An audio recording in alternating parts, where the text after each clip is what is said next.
India TV 9 news Maharashtra. Shri भगवंतांच्या चरणी मी नतमस्तक होतो आणि मला अतिशय आज आनंद आहे की भगवंतांच्या प्रगट दिनोत्सवाच्या निमित्ताने बार्शीच्या ऐतिहासिक नगरीमध्ये मला येण्याची संधी मिळाली आणि विशेषतः आपल्या सगळ्यांना कल्पना आहे की हे अतिशय प्राचीन अशा प्रकारचं मंदिर आहे। जवळजवळ याचा उल्लेख हा 10व्या शतकातही सापडतो, 11व्या शतकातही सापडतो आणि या सोलापूर जिल्ह्याचं महत्त्व असं आहे की भगवान श्री विष्णूंनी या ठिकाणी घेतलेले अवतार हे आपल्या भक्तांकरता घेतलेले अवतार आहेत। अंबरीश राजाकरता घेतलेला अवतार हा भगवंतांचा अवतार आहे आणि पुंडलिक भक्तांकरता घेतलेला अवतार हा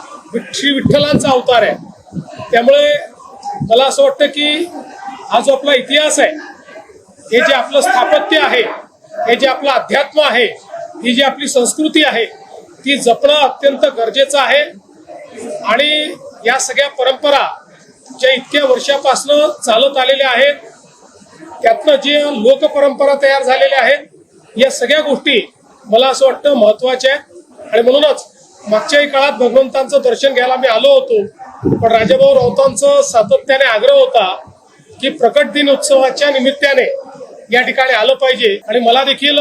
खरं म्हणजे ती संधी हवीच होती। त्यामुळे आज हे दर्शन मला प्राप्त झालेलं आहे।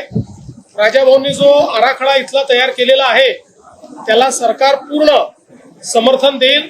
आणि अतिशय चांगल्या पद्धतीनं ही ऐतिहासिक जागा आहे। पुराणांमध्ये याचा उल्लेख आहे, विष्णू पुराणात आपल्याला त्या ठिकाणी उल्लेख पाहायला मिळतो की कशा प्रकारे दुर्वास ऋषींचं जे गर्भहरण आहे ते या भागामध्ये खऱ्या अर्थानं झालं होतं आणि म्हणून अशा या आपल्या सांस्कृतिक ठेव्याला अधिक चांगल्या पद्धतीनं लोकांपर्यंत आणण्याचा प्रयत्न करण्याकरता हा जो काही आराखडा या ठिकाणी मांडलेला आहे तो निश्चितपणे त्याला आम्ही समर्थन देऊ। भगवंताने सगळं दिलंच आहे आणि मी तर नेहमी असं म्हणतो की आपले ईश्वर असे आहेत की ज्यांना मागावं लागत नाही, त्यांच्याकडे जाऊन आपण नतमस्तक झालं तर सर्व मनोकामना पूर्ण होतात